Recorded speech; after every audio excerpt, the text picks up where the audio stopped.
Vivre à Monaco, ce n'est pas juste habiter une ville, c'est en fait entrer dans un actif financier à ciel ouvert. Ici, l'air coûte cher et le sol, eh bien, il n'existe pratiquement plus.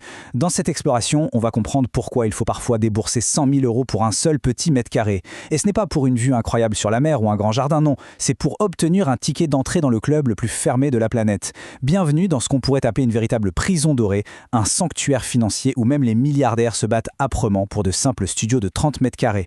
Allez, on plonge directement dans le vif du sujet. Cette expression qu'on voit souvent, le ghetto doré, pose immédiatement le décor. C'est un concept fascinant et volontairement provocateur. Imaginez un peu la scène. L'élite mondiale accepte de se bousculer et de se disputer des espaces minuscules pour une seule et unique raison, faire partie de ce monde restreint. Acquérir une adresse ici, ce n'est plus du tout une histoire d'espace de vie au sens classique. C'est l'accès exclusif à des réseaux de pouvoir invisibles. C'est l'endroit exact où les plus grandes fortunes de la planète se croisent, se jaugent et surtout se protègent. Première partie, le marché le plus cher. Pour comprendre cette frénésie, il faut d'abord regarder la réalité physique de ce territoire. Et ça défie littéralement la logique. 2,02 km². C'est tout. Pour mettre ça en perspective, c'est nettement plus petit que Central Park à New York. C'est une anomalie géographique totale, un espace minuscule, presque suffocant quand on y pense. Dans ce micro-État, la rareté est tout simplement devenue une religion. Il n'y a absolument nulle part où s'étendre naturellement, donc chaque parcelle de terre est comptée, mesurée et exploitée jusqu'au dernier millimètre.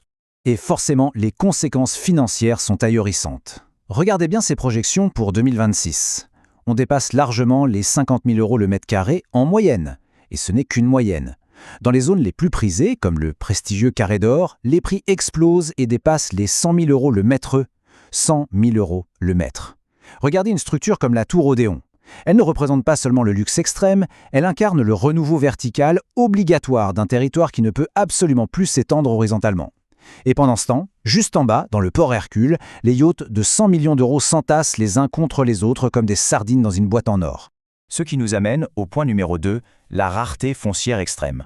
Cette impossibilité totale de trouver de l'espace agit comme une véritable cocotte minute sur l'immobilier. Le marché monégasque souffre d'un manque chronique de nouveaux logements, ce qui crée une pression à la hausse constante, intense et qui ne connaît aucune pause. Mais le truc fou ici, c'est que la demande est entièrement déconnectée de la réalité locale. Ce ne sont pas les revenus de la population générale qui influencent ces prix. Le marché est dicté à 100% par la richesse internationale qui afflue sans cesse pour se mettre à l'abri. Troisième partie, le ghetto doré fiscal. C'est là qu'on comprend pourquoi les acheteurs acceptent ces conditions délirantes. À Monaco, l'immobilier est un bouclier fiscal bien avant d'être en logement. C'est la définition parfaite de ce qu'on appelle une valeur refuge. Les investisseurs ultra-riches utilisent ces biens comme on utiliserait des coffres-forts à haut rendement. Le but absolu, c'est la préservation du patrimoine face aux incertitudes mondiales. Les murs ne sont là que pour matérialiser la sécurité d'un capital gigantesque. Au final, on n'achète pas vraiment des briques, on achète la sécurité totale et l'absence d'impôt sur le revenu. On achète un bunker de luxe. La principauté dispose d'une sécurité draconienne. Chaque entrée est filmée, chaque mouvement est scruté, créant un environnement où la fortune reste totalement intouchable. C'est une anomalie géographique fascinante, où l'architecture du vieux monde, comme le casino de Monte-Carlo, côtoie les règles impénétrables de la protection patrimoniale moderne. Quatrième étape de notre décryptage, l'extension vers la mer. Alors face à ce mur physique, quand le sol n'existe plus, que fait-on ? L'ingénierie prend le relais de manière extrême. C'est là qu'interviennent des projets titanesques comme l'Anse du Portier ou le projet Mare Terra. Ça prouve que pour survivre et continuer d'accueillir des flots de capitaux, Monaco doit littéralement voler du terrain à la Méditerranée.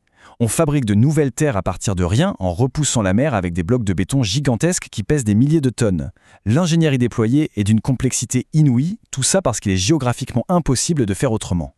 Mais le contraste est saisissant.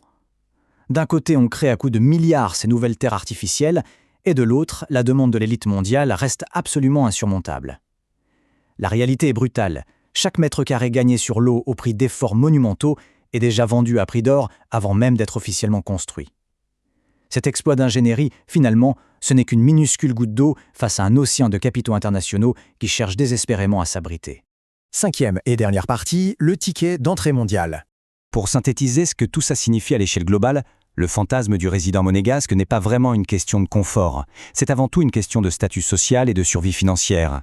Sécuriser une propriété à Monaco, ça dépasse de très loin la notion de luxe.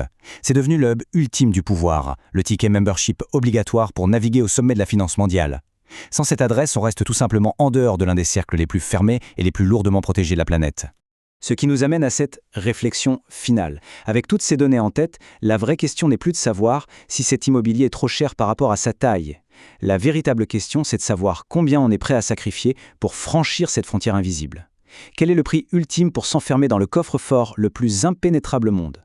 C'est une dynamique complètement folle qui redéfinit aujourd'hui la valeur même de l'espace sur notre planète.